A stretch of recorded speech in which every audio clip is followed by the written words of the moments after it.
Hey there, I'm Lee Ullman here with some big news from the National Young Farmers Coalition.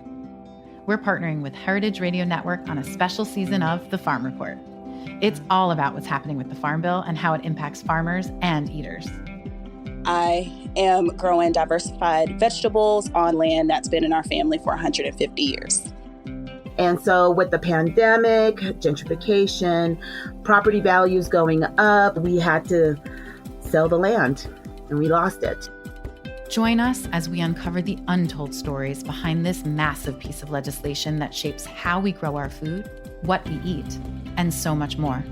The problems we have had, those are things that come from earlier Farm Bill and USDA policy, right? Like Earl Butz, get big or get out. You know, it's my responsibility to know not only what I'm eating, but then like how that all came to be. And realize like, wow, like this piece of legislation, all this money, like it's technically something that I support as a taxpayer. While Congress debates the next Farm Bill, this is not just an invitation to listen. It's a call to action. Be part of the conversation. Subscribe to the Farm Report on Heritage Radio Network, wherever you listen to podcasts. This episode is brought to you by Hearst Ranch, grass-fed beef raised on California's Central Coast. Now available online through Larder Meat Company. Learn more at HearstRanch.com. Hello, and welcome to Snacky Tunes. I'm one half your host, Greg Bresnitz. On today's episode, we return to our annual trend show with Michael Whiteman. As the vaccine gets widely distributed, he looks forward to tell us what's going to be happening in the food world, what will stay, what will be changed forever, and why having less restaurants might just be a good thing. On today's episode, I'm also joined by my wonderful co-host and longtime brother, Darren Bresnitz, as we interview Michael together. So sit back, relax, and here's another episode of Snacky Tunes on HRN. We talk about food, we talk about music, with musical dudes, finger on the pulse, Snacky Tunes. Hello, and welcome to Snacky Tunes. I am one half your host, Greg Bresnitz. I'm the other half your host, Darren Bresnitz. Michael, so good to see you. Hello again. Michael, I think this is our 9th trend show with you. And you know, we took last year off, and wouldn't you know it, you take 1 year off and the whole world falls apart. So Well, I thought you were just ignoring me on purpose because you were getting bored. no, no, never. But COVID has saved us from the question of how did we do last year? Because nothing works. And I think like for any of you who have not had the pleasure of listening to this, we do an annual trend show with Michael. You can go to Baum and Whiteman and you can get their trend report. If you want to read ahead, please do so. If you want to go back and check old predictions, please do so. Or listen to old episodes, you can. Why don't we just start at the beginning and just say, you know, writing a trend report at the beginning of the end of the pandemic is interesting. So what went into your mindset and how do you think dining is going to be different this year and in the following years? Well, first of all, writing a trends report at the end of the beginning of COVID is better than writing a trend report at the end of the end. So it wasn't quite a religious experience. The whole world is turned upside down, as you know. Some of us have even moved from New York to places like Louisiana for some unexplained reason. And the rest of us have been looking out our windows and not doing a hell of a lot of anything except eating, drinking, and largely having a good time. What's happened is that consumers have changed their behavior quite a bit, as you would imagine, because they're locked in at home and they're not where they would normally be, which is to say they're not in their offices, they're not on vacation, they're not in college, and they're not, for the most part, feeling free. But how they behaved at home has changed rather dramatically because number one, they've rediscovered the joys and pleasures of sitting around the dinner table together. Uh, we're no longer leading the fractured lives that we used to live where you ate at one time and I ate at another time and the kids ate at a third time, and half of the occasions weren't at home at all. Now we're eating home more. We're eating with our families. Who knows? We might like to get to like each other again. Uh, and we're cooking at home far more frequently, and enjoying it. People are getting into cooking. They're getting into exploring new recipes.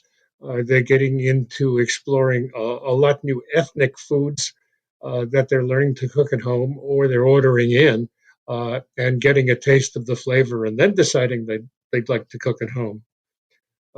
There's an interesting uh, group of statistics. At the end of 2019, 75% of all of the eating and drinking occasions in our country took place in the home. Hmm. Uh, 75%. That means 25% were eaten somewhere else. At the end of 2020, the number jumped to 83%. Uh, Now you may say to go from 75 to 83 is doesn't sound like it's an earth-shaking leap. But if you multiply it by the number of eating occasions in the country, you get hundreds and hundreds of meals, millions of meals that have been transferred from eating out to eating home. Will that continue after COVID? No, the numbers will come down again, but they won't come down to where they were for quite some time, if maybe ever, because uh, we've learned to enjoy standing by the stove and stirring and cooking, and eating new food. So I think there's a permanent change there, uh, and that all happens at the expense of restaurants, of course. Let's talk about those restaurants because I think there is a huge understanding of the restaurant industry that happened in the last year for people who may have never thought about labor costs or where people get paid or inequality and the amount of restaurants and how prices are not really sustainable. How the federal, how the independent restaurant wasn't really organized into a cohesive type of union or membership before the bottom fell out, despite many people in the industry saying the bottom's been gone for years. So, what do you think is going to happen with, and I'll say the independent restaurant industry, not the big chains or things like that, in the next year or so? And while a lot have already fallen, some estimate 100,000 restaurants, for those that survive, for those that intentionally or not were set up for a COVID-like situation, how do they come out on the other side better, stronger? What does going out to eat look like when we get out of the pandemic? You just asked a very complicated question that requires a whole group of answers. I'm going to be long-winded until you interrupt me. That's fine. I mean, it's Perfect. I think understanding the complications of it is really important because it is going to dictate probably the rest of our conversation. So we know that a couple of 100,000 restaurants have gone out of business in the last year. That doesn't mean that in short order the country will be missing all those restaurants, because uh, the ownership of the restaurants went out of business and disappeared, but the facilities remain. So as the economy improves, and it's happening right now, by the way, as the economy improves, uh, various entrepreneurs who have access to cash and capital will reopen those restaurants with another concept and another name and another ownership. So uh, we're not going to lose all of those restaurants. We just will lose the entrepreneurs who owned them in the first place. So there's a mortality of people, but not necessarily a mortality of all of the restaurants. Uh, Last year was a perfect storm, or an imperfect storm, if you wish, for the restaurant industry because all the chickens came home to roost. It's been a tenuous business, especially for independent operators, for many years. There have been too many restaurants opening, chasing not enough customers. And as a result of that, the independent operators have been hanging by a thread in the first place. On top of that, there has been, as a result of the election last year, there's been increased focus on inequality. And the restaurant industry is one of those places where inequality is extremely rampant. Uh, Owners, in theory, make a lot of money. Waiters and waitresses, in theory, make a good living. And if they're working in a good restaurant, indeed they do. And the people who do the grunt work in the back of the house um, work for, let's say, sub-poverty wages. In some parts of the country, if you're a waitress in Louisiana, you probably get $2.13 an hour right now for waiting on tables. And if it rains tonight, all you've got is the $2.13 per hour, unless and you get it for an 8-hour shift unless you're sent home early. So uh, the people who are working in restaurants are more tenuous in their lives than people who own them. And the people who are working in the back of the house, who don't get tips, who only work for minimum wage largely, uh, are primarily people of color. People who work in the front of the house and get tips and make fairly decent wages are not people of color. Uh, and that recognition has suddenly bubbled up to the surface uh, because of Black Lives Matter, because of the rampant levels of discrimination and foul language that came from, as Joe Biden calls the other guy. And so it's become a big social issue, and people who are going out to eat uh, are reading all about the plight, not just of the restaurateurs, but of the plight of the workers there. Uh, we will end up with fewer restaurants, and I think that's a good thing. And I want to just to say on that, over the years, you have talked about the cannibalization of restaurants. So when Fred Siegel opened up a restaurant inside of their shopping center, or the uprising of fast casual, and you've been ringing this bell for years that there's just too many restaurants, that just it's not sustainable. Although it's not popular to be championing that in any means, because that's someone's investment in livelihood. You do go on to say that fewer restaurants is a good thing. Why is that? It's a good thing for several reasons. Uh, Number one, it's restaurants are going to be put out of business because minimum wages are going to go up. Uh, Restaurants have been surviving, and by the way, people in the restaurant industry hate me for saying this. Restaurants, uh, both large and small, have been existing in this country because of the government subsidy, and it's an invisible government subsidy. That waitress who makes $2.13 an hour is probably on welfare.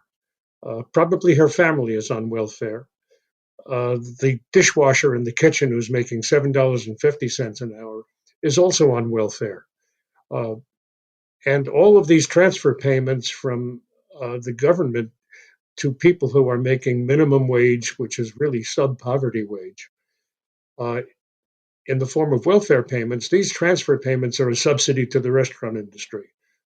If restaurants charged what they should be charging for, say, a hamburger based on the real cost of the labor, which is what the restaurant is paying now, plus what the government pays the worker, then an $8 hamburger might be a $15 hamburger. That would be the real price. Uh, Now, depending on your politics, you can say, well, it's okay that the government subsidizes it because these people have a job. The other is that you're paying, when you go to a restaurant, a hidden tax that you're not aware of.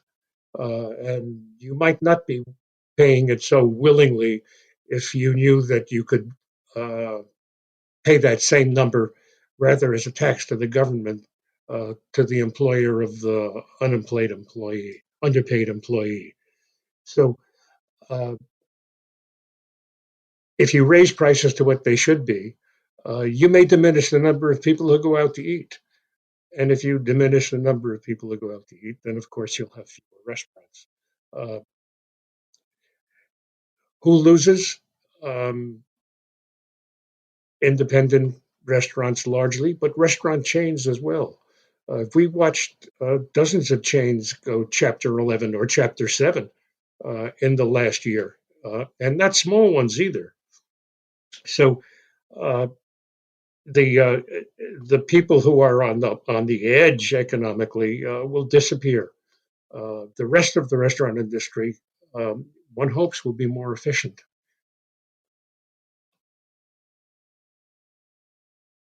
Does that answer your question? It's great. It's such a unbelievable mind melt to think about that my burger is subsidized by welfare.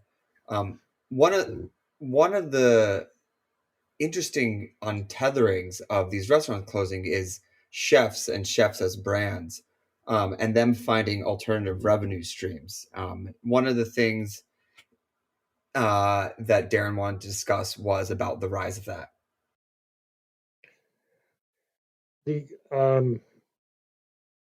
The notion of chefs being cut loose from their restaurants uh, is having a big effect.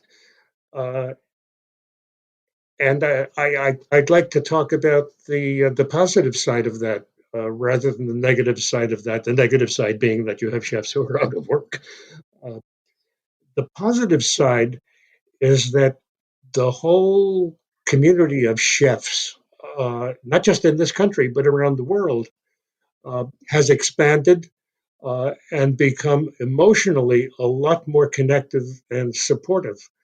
So, out of work chefs are being given gigs in other people's restaurants, A, in order to keep them busy, uh, and B, so the other restaurants can have reasons to promote themselves so that customers will come and eat, even if it's just sitting outside, or get on their smartphones and order this chef's food to be delivered. Uh, so restaurants are becoming hosts to out of work chefs. Large number of out of work chefs and cooks and who used to work in restaurants are actually working from their homes, and they have found a community of people uh, via Instagram and via the internet, and they may only be cooking one item out of their kitchen or two or three items out of their kitchen, and they may only be cooking 50 portions a day. Uh, but they've found the constituency uh, that I think will continue with them as a matter of loyalty if they like their food. Uh, and we're seeing a lot of other kinds of collaborations. For example, and I really like this one. It's an example of others, but it's a good one. We have in Brooklyn here basically it's a website uh, that allows people to buy soup in a mason jar.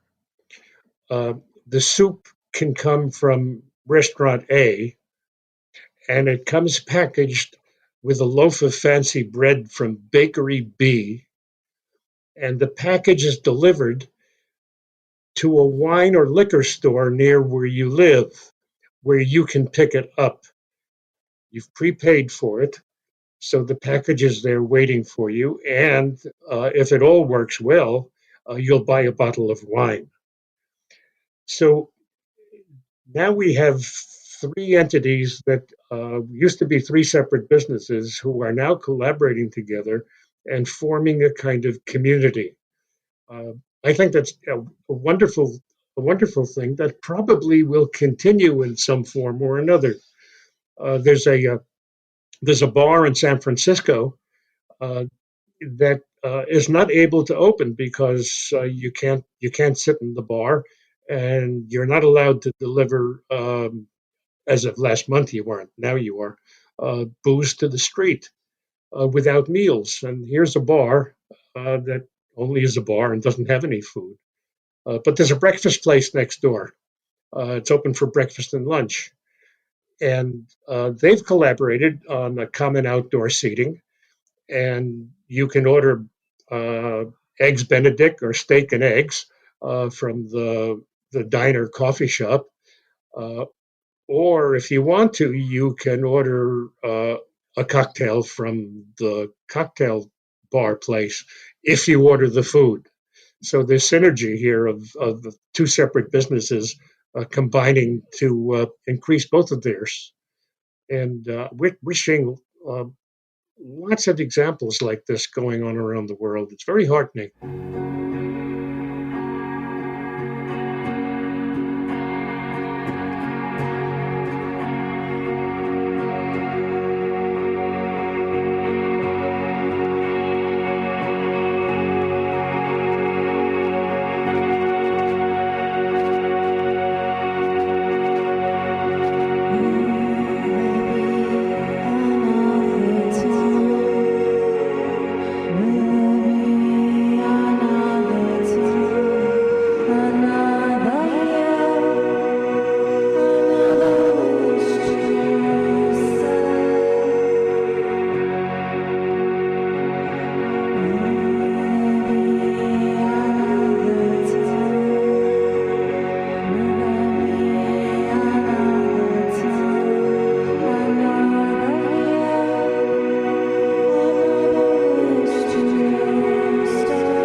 This episode is brought to you by Hearst Ranch. The Hearst family has raised cattle on California's Central Coast since 1865. Today, Hearst Ranch's signature product is their 100% grass-fed, completely hormone and antibiotic-free beef. The Hearst Ranches have always treated their animals with great care. Their cattle live a completely natural existence as foragers and grazers. Well-managed grazing fertilizes the land naturally, sustains a seasonal rhythm to the ranches, and produces a remarkable meat whose flavor is the authentic taste of the American West. Hearst Ranch beef is available seasonally, May through August, in select whole food markets throughout California, and all year round at their retail locations in San Simeon and Paso Robles. And now, HRN listeners in Arizona, Nevada, and California can get Hearst Ranch beef delivered right to their door through Larder Meat Company. Go to lardermeatco.com and shop the 100% grass-fed box to stock your freezer with Hearst Ranch beef. That's LARDER meatco.com. Learn more about the storied history, farming practices, and conservation efforts of Hearst Ranch at HearstRanch.com. Are you longing for a trip to Mexico? Do you want to taste mezcal straight out of a wood-fired clay pot still at a palenque in Puebla? Well, we can't help you with that, but we can offer the next best thing. Agave Road Trip in a Box. This set of 10 samples of rare heritage agave spirits will transport your heart with the warmth of liquid Mexico. Get your set at agavefestival.org and then join Agave Road Trip podcast co-host Chava and me, Lou, for an online tasting. Agavefestival.org is the break you've been looking for, or as close as you're going to get.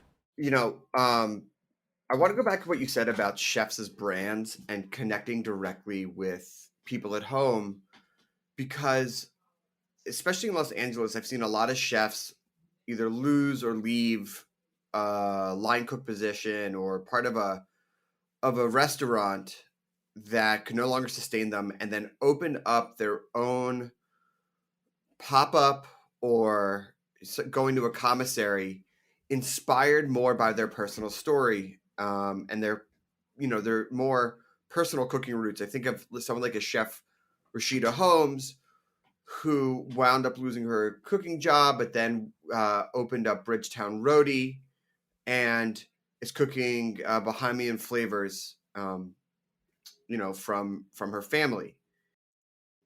But I think you're seeing a new spin on what happened in 2009 with the rise of the food truck, right? Which is a lower bar to entry, but a more personal connection. But also the tale as old as time, cooking the food from your family, what you know, to survive.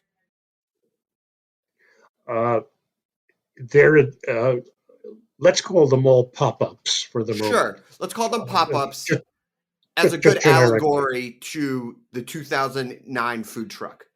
We'll call them pop-ups. Correct.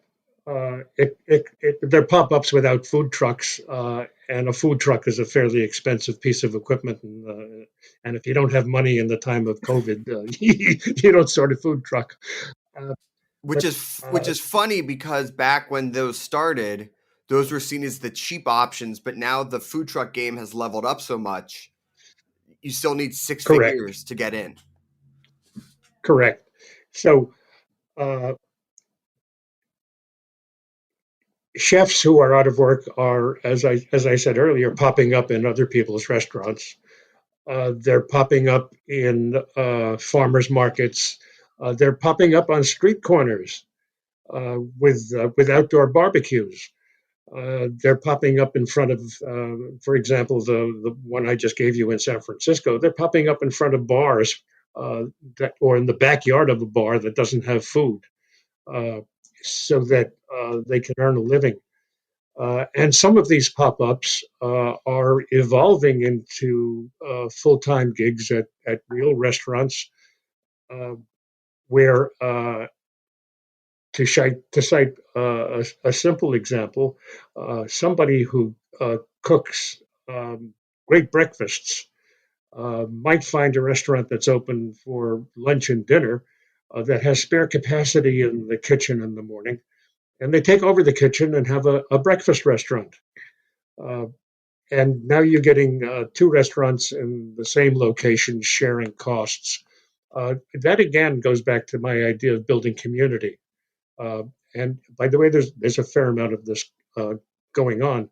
I just looked at one in London uh, where somebody is taking over a restaurant in the morning and just making bagels. I love And, it. I'll go there. yeah, and then she folds her tent in mid morning, and the restaurant takes over its kitchen and does all its prep for lunch and dinner. Uh, so some people are finding permanent places. Let's call them kitchens within kitchens. Some people are discovering that their pop-ups are successful enough that they can move into a vacant brick and mortar restaurant where a landlord is willing to make a deal in order to get somebody into a vacant space.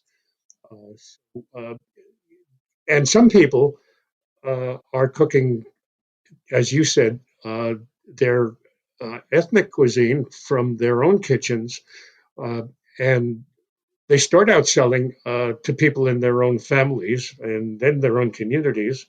And then word gets around, and you order on Instagram or on your smartphone. And these people are now have a business out of their kitchen. In recent years, that's been mostly illegal in most states, uh, and that has been relaxed for COVID, so that people can earn a living. And I think those rules will probably loosen in the future and stay loose. So we're seeing lots of inventive ways for chefs to produce their food. Yeah, a lot of other restaurants that are tapping into a cultural movement are coming out of what happened with George Floyd and Black Lives Matter movement, and you're seeing a uh, real rebalancing, an important one of seeing more African and Afro American cooking and Black chefs getting their due that is long overdue. And you've seen that with both programming on TV, restaurants that have been opening, but also a conversation and examining, what sometimes people think is a monolithic culture of food is extremely diverse, extremely important, and if you really dig deep, has really shaped American cuisine. Um, can you talk a little bit about the important shifting focus on the chefs and the movement behind this? Sure. That is also part of that perfect storm of COVID last year and the recognition of inequality and the rise of Black Lives Matter. Uh, and I have to say the rise of Black Lives Matter has been a galvanizing movement, again, thanks to the former guy in the White House who um, tugged at the liberal heartstrings of the country into recognizing that there's been this level of inequality for so long. Uh, and so uh, there's been a big swelling of publicity in support of Black chefs. Uh, Largely, we haven't recognized that how many Black chefs there are because they haven't had their own restaurants, and they haven't had their own restaurants for all the reasons of inequality that we know, including the difficulty of getting financing, which would probably at the top of the list.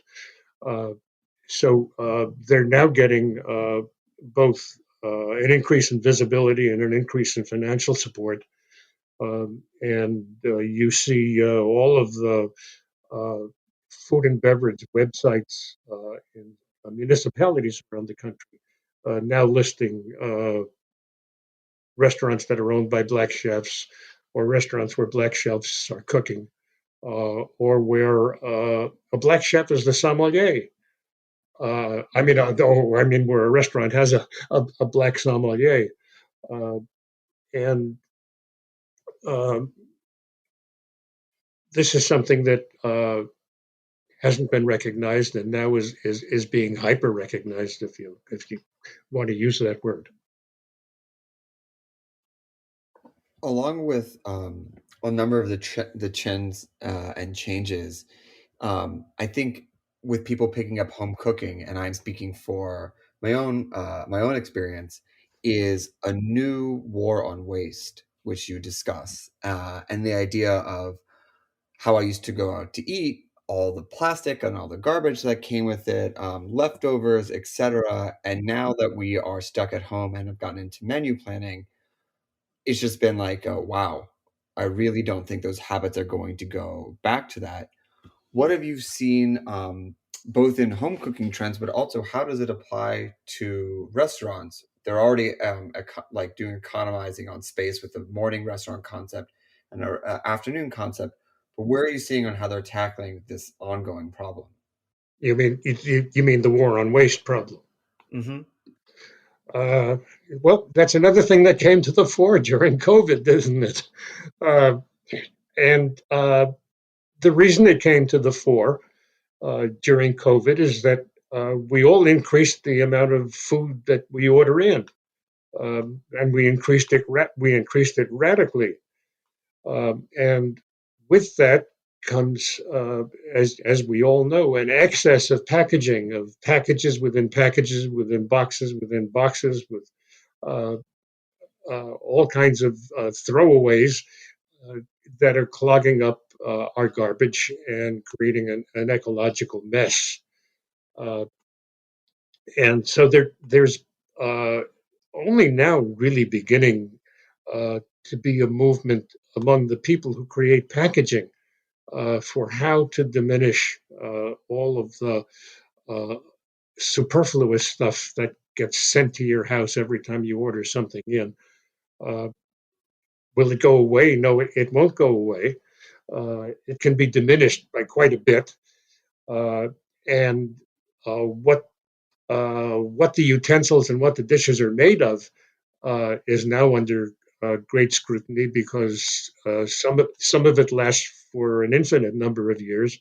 Some of it says it's recyclable, but it's only recyclable if it's recycled, and usually it just goes in the garbage pail.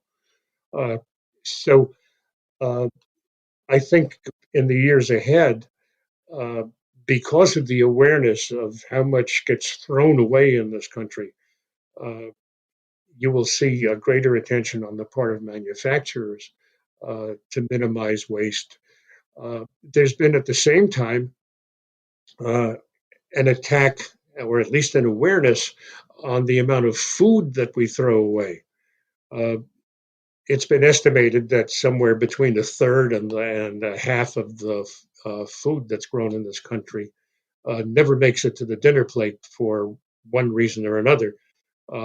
Whether it's because it's left in the field because the prices aren't high enough, or because the government subsidizes the use of corn so we can burn it in our fuel tanks instead of eat it, or because we're just generally profligate and throw food away when we don't have to.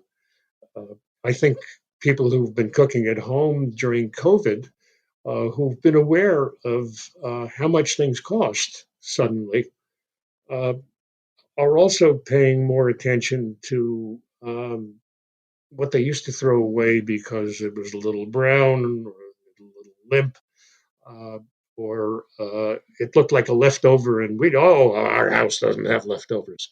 Well, now they're using leftover food to make leftovers. Mm-hmm. So I think in a way we've become more efficient, uh, and I think that that provides a level of self gratification.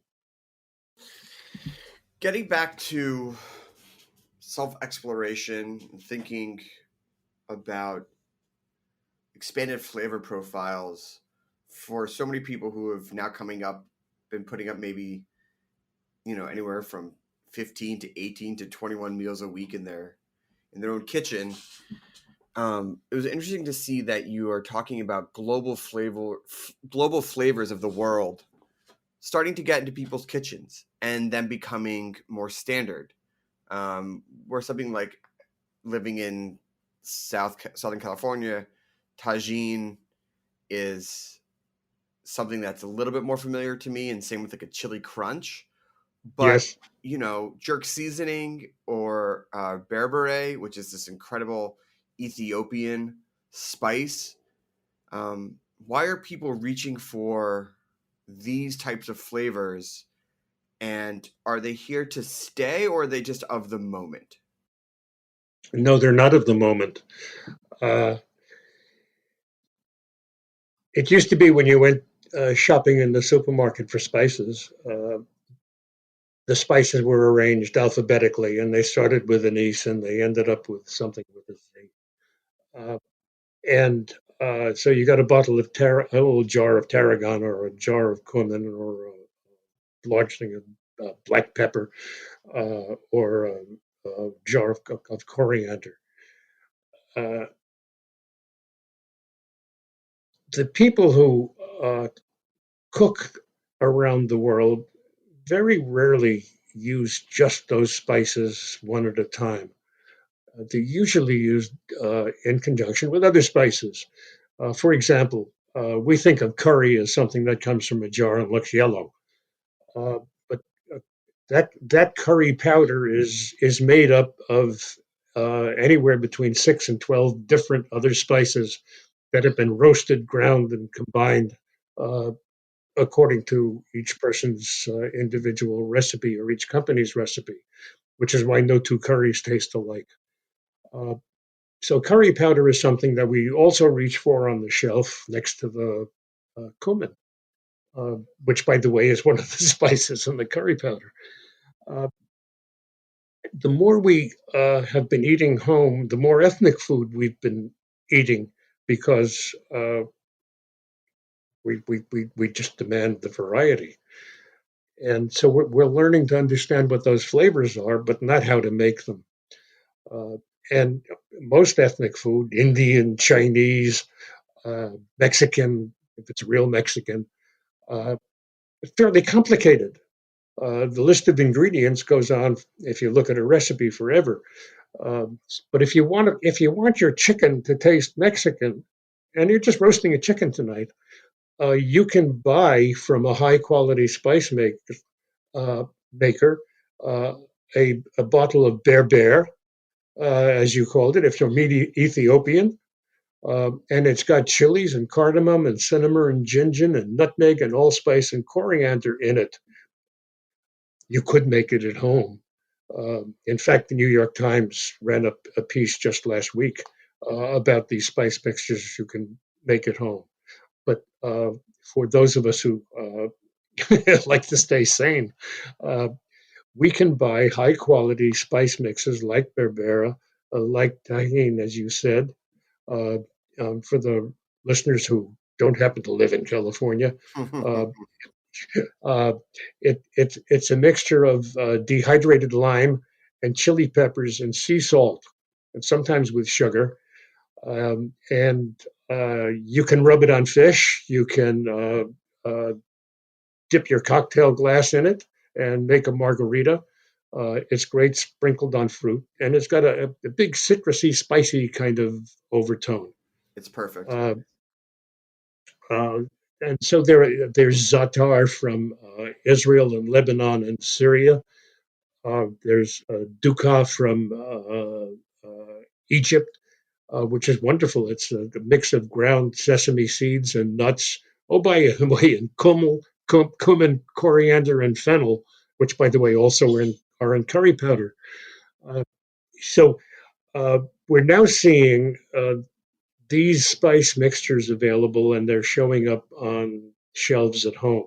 I have to say that when you see them in a supermarket, you're likely to find that the first ingredient is salt, the second ingredient is pepper. Uh, so you're not really getting value for money. Uh, but there are, and you can go online and see them. There are uh, really good spice mixers who are selling online, and you can use them either to make an authentic dish, or you can use it just to flavor your own. You know, if you want your If you want your hamburger to taste Korean tonight, you can buy. In this case, it would be a liquid, but you can buy liquid Korean seasoning mixes and sprinkle them on your hamburger, and suddenly you've got a whole new dimension. So we want to make sure that we get to the buzzwords, probably Yeah. our favorite section. I want to start with the stay-at-homers opting for better coffees. I am beyond guilty of getting into pour-overs and like taking the time to actually learn it. You talk about better paraphernalia.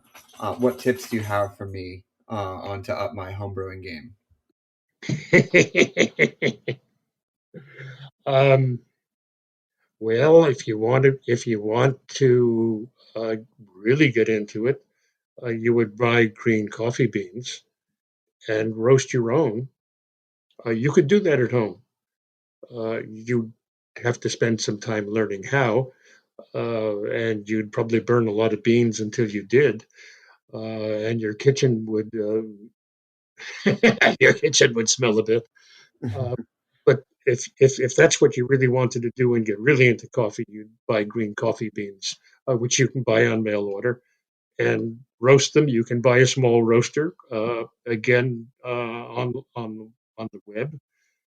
If you didn't want to do that, then you would buy whole beans from somebody who you trust. And it might be somebody who roasts them locally, and you might be able to walk down or drive to the place and pick up freshly roasted beans. And then grind the beans, well, one portion at a time. So, and you would have to figure out how many beans make a portion for you, and you would weigh them out in milligrams, uh, and uh, you would have a high quality grinder, and then you would get a filter coffee like a Chemex, uh, or a Melita filter, uh, and you would get the water to exactly the right temperature, which is somewhere below boiling, by the way, and you would spend a lot of time pouring little dribs and drabs of water into the coffee grounds until you got yourself a cup of freshly ground, freshly brewed coffee that, if you didn't have it on a warm surface, would be tepid. uh, so that's the process. Are you willing to do that? Is that what you're trying to do? I That's don't what think we anyone do. is. No. I mean, we can try. All right, Darren, what buzzword do you have?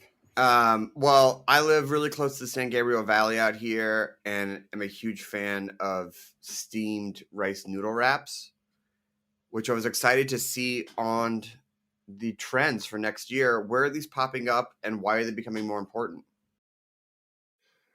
Um, it, First of all, um, these rice noodle wraps that you make reference to are steamed. So they're soft and floppy. They're not like a burrito wrap that, or a tortilla wrap that we're used to thinking of. Uh, they have a different texture and a different set of flavors. Uh, they're gluten free, so people have an attraction to them. And they're popping up where there are large Asian communities. San Gabriel, is Big as it Asian gets. community from one end to the other, and they're popping up in New York as well.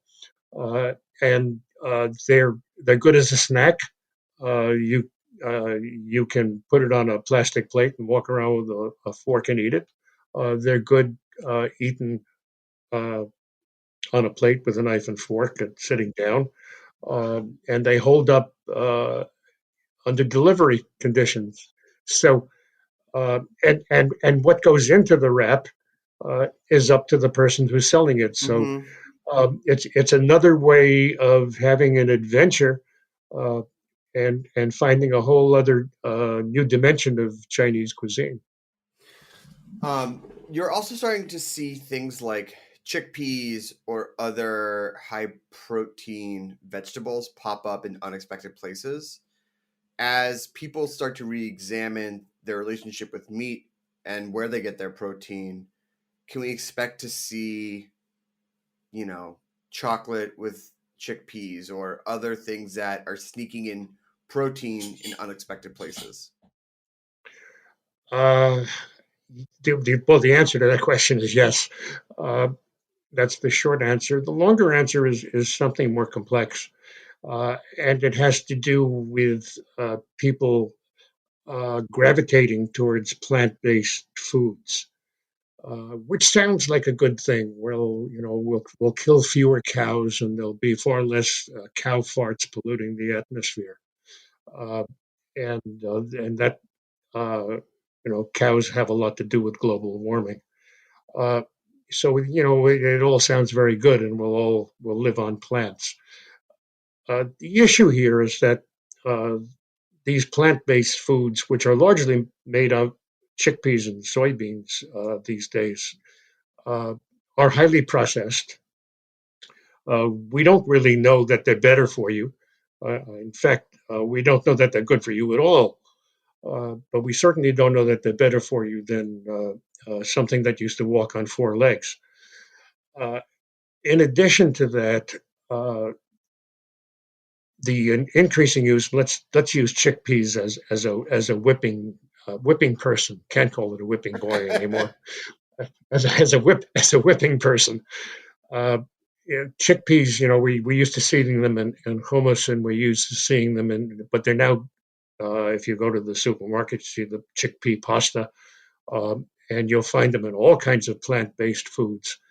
Uh, it sounds good until you realize that the increasing demand for chickpeas suddenly makes it a great big agribusiness, and so you now you now have this vision in your head of miles and miles and rows of chickpeas uh, being sprayed with insecticides and artificial fertilizers and being harvested in order to make this plant-based foods that's supposed to be better for you and save the earth. Uh, it's not clear that it does.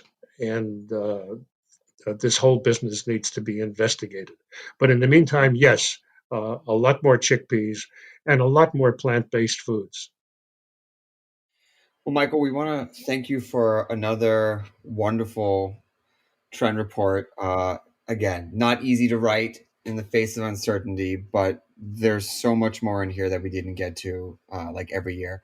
Where can people go and find and read it and check out last year's report and contact you for deeper insights and possibly their own report? How do people find you? You go to, well, there's a couple of ways. You can go to Michael Whiteman and trends in Google, and you'll find me. The other is you can search for our company, which is Baum, Baum, Whiteman.com. And that will take you to our website where there's more about trends than you'll ever want to know. Amazing. Well, listen, we want to thank you so much for being a part of this and for coming back. And we promise we will never take a year off again, because obviously we did, and look what happened. And we just can't afford to do it at all. So No, the world depends on you guys. yeah, well, we depend on you to tell us what we can expect and, where we can buy our futures on different food products. So now I need to go call my broker for rice and chickpeas and cumin and things like that. But listen, thank you so much. Hopefully we'll be eating pizza again together very soon. And, I look forward to seeing where we are a year from now with food restaurants. To be honest, I would be happy just to be eating out at this point. Listen, thank you again. I think we all will. We all hunger for company. Yes, we do. We're gonna tag out on a song from the archives here on Snacky Tunes. Greg, always a pleasure. Kong, thank you so much. Jeet, the whole network. We'll see you next week. Have a good Sunday.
Nostradamus production.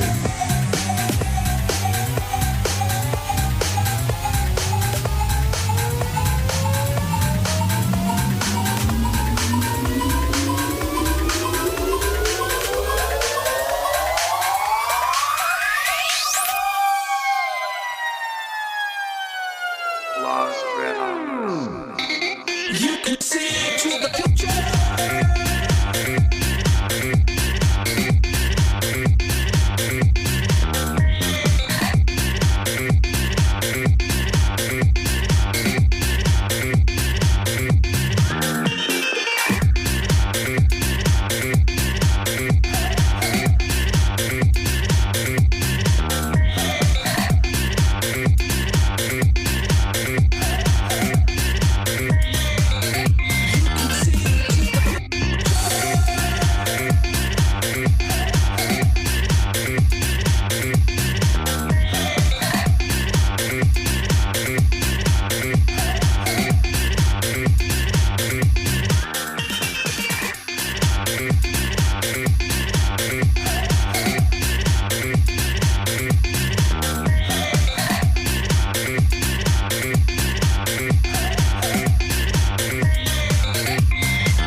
We talk about food, we talk about music with musical dudes. Finger on the pulse, snacky tunes. This program is powered by Simplecast. Thanks for listening to Heritage Radio Network, food radio supported by you. For our freshest content and to hear about exclusive events, subscribe to our newsletter. Enter your email at the bottom of our website, heritageradionetwork.org. Connect with us on Facebook, Instagram, and Twitter at heritage_radio. Heritage Radio Network is a nonprofit organization driving conversations to make the world a better, fairer, more delicious place. And we couldn't do it without support from listeners like you. Want to be a part of the food world's most innovative community? Rate the shows you like, tell your friends, and please join our community by becoming a member. Just click on the beating heart at the top right of our homepage. Thanks for listening.